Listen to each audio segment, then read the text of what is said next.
Bonjour, Martin Séguin pour Parlons Bois. Aujourd'hui, on va fabriquer des horloges en utilisant Lightburn et mon Algo Laser Alpha de 22 watts.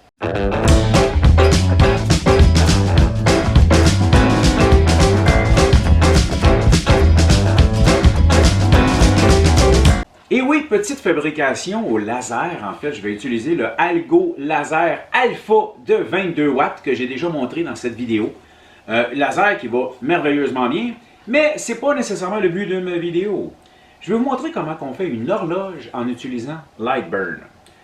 On va y aller dans Lightburn avec un concept plutôt ordinaire, c'est-à-dire un cercle avec des motifs qu'on va venir brûler au laser, mais notez qu'on peut également y aller un petit peu plus créatif, parce que si on utilise un simple JPEG d'une forme quelconque, ici j'espère que vous la reconnaissez, eh bien on vient simplement y mettre les chiffres dessus, puis on sait très bien qu'une horloge, on n'a pas besoin de tout le détail, hein? C'est assez facile de lire l'heure. Normalement, on devrait l'avoir appris assez petit. Donc, je vous montre comment j'ai fait ça dans Lightburn. La base pour une horloge, c'est de faire un cercle. J'utilise Lightburn, un logiciel très populaire dans le monde du laser. Je vais me faire un cercle de, disons 200 par 200. Vous faites ça de la grandeur que vous en avez le goût. À partir de ce moment-là, maintenant, on veut faire nos dessins qui vont tourner tout le tour. Disons que je fais des petits points parce que, je vais avoir un petit point. Je vais faire ça de 15 par 15. Voilà, et je vais le centrer. Donc, on le sélectionne à l'intérieur du cercle et on centre, c'est l'inverse. On va le prendre de même avec le cercle et là, je peux l'aligner au centre. Voilà. Je peux peut-être un petit peu plus haut et je réaligne ça au centre. Voilà. Voilà ma base. Et je vais sélectionner les deux. Je sélectionne le tout et je vais choisir le Array. Et là, vous voyez ce que ça donne? C'est parce que l'ordre de sélection n'est pas le bon. Je vais plutôt sélectionner mon cercle, mon petit, à l'intérieur du gros. Et là, il me propose de le dupliquer autant de fois que mes paramètres l'indiquent. Bon, c'est 360 degrés, c'est le tableau circulaire de Lightburn. Et j'en veux 12 copies. Je m'assure aussi d'avoir sélectionné la dernière position pour éviter de répéter certains objets. Bref, on peut tout laisser ça comme ça. Et voilà, j'ai pratiquement mon horloge.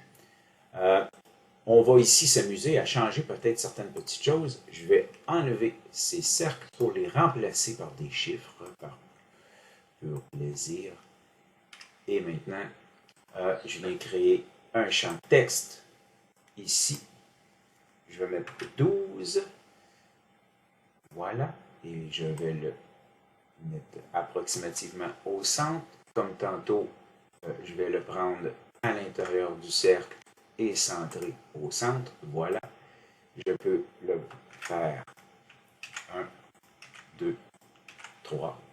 Je l'amène en bas que je vais aussi centrer dans le cercle. Mais lui, je pense que vous avez deviné que c'est un 6. Voilà.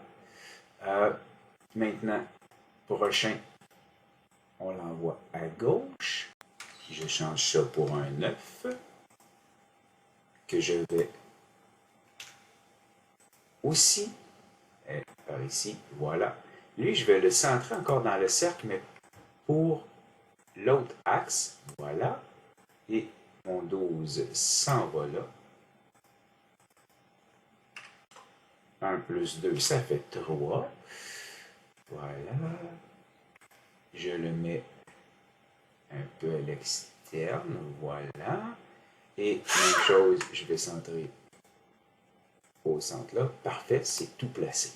Donc mes chiffres sont maintenant placés, mais j'ai quand même besoin, une des choses que je veux prévenir tout de suite, préparer, c'est mon trou au centre qui doit être approximativement de 10 par 10 pour faire passer mon mécanisme d'horloge adéquatement. En fait, c'est plus 8 par 8 de mémoire. On y allait en 8 par 8.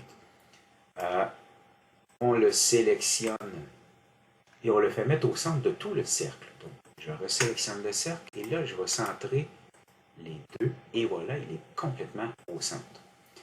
Mon horloge est pratiquement prête. Ce que je veux faire maintenant, c'est mes coupes.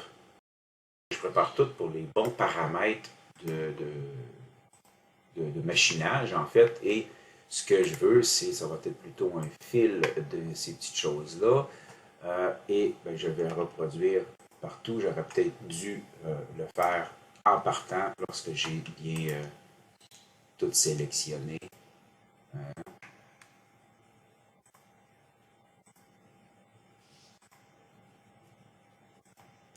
Et je les mets tous pour qu'ils soient en ligne. Ils sont un peu gros, hein? Je pense que mes petits points, j'aurais dû les faire plus petits.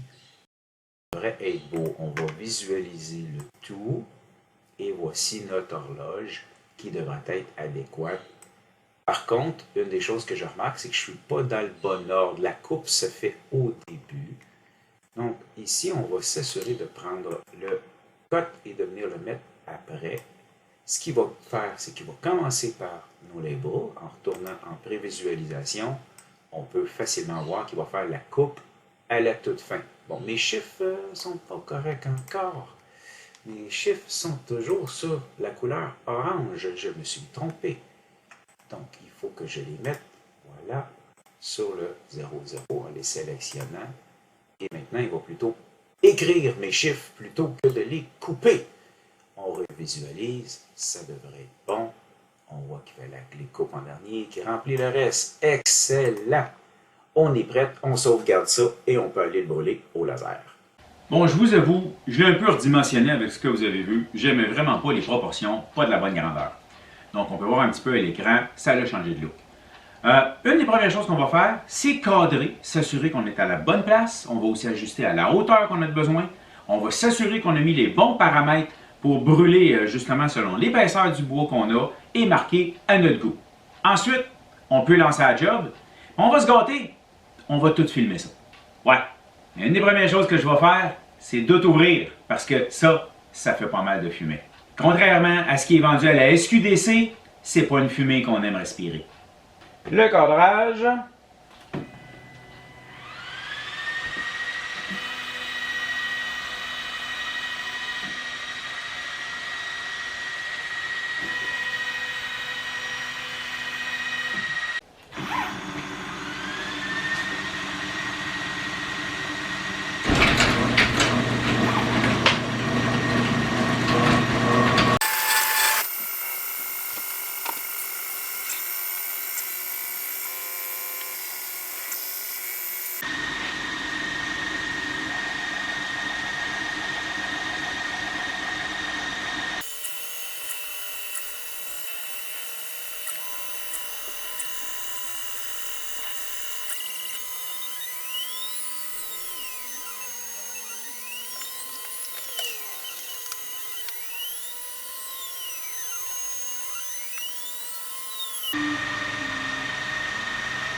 Comme vous avez pu le voir, j'utilise, bon, premièrement, la job, ça a l'air d'être bien fait.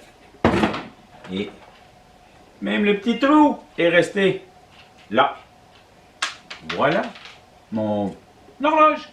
Comme je disais, je vais constater que j'utilise un nid d'abeille en dessous avec une petite plaque d'aluminium dans le but de ne pas brûler mon étolier. On fait bien attention parce que quand on coupe et qu'on passe au travers, ça va plus loin que le nid d'abeille. Donc, voici justement le résultat que ça donne et avec un peu les différentes variantes qu'on peut s'amuser à avoir. Écoutez, ici, là, vous pouvez être extrêmement créatif. J'en ai fait avec des textes à l'intérieur, avec différentes images. Amusez-vous, Lightburn est là pour ça, puis votre laser aussi. Donc, il me reste à installer le petit mécanisme d'horloge qui va aller dans le petit trou. Bon, premièrement, je jette ça sur Amazon. Je vais vous mettre un lien en bas dans la description. Ce qui est important de regarder lorsque vous choisissez vos kits d'horloge, parce que c'est tout pas mal du pareil au même, c'est la longueur de la tige ici. On doit s'assurer, et là j'ai des tiges qui sont probablement un peu longues pour mon bois, mais on doit passer au travers et c'est ce qui dépasse au-dessus qui est important. Il y en a des plus courtes, il y en a des plus longues, selon si on a un bois mince ou un bois épais. Les modèles d'aiguilles aussi sont assez variés. J'aime acheter des kits qui viennent avec un paquet de modèles d'aiguilles parce que des fois, selon l'écriture ou l'horloge que je fais, je peux vouloir faire de la variante. Et bien voilà, c'était comment faire une horloge au laser avec Lightburn. J'espère que vous avez apprécié. Merci.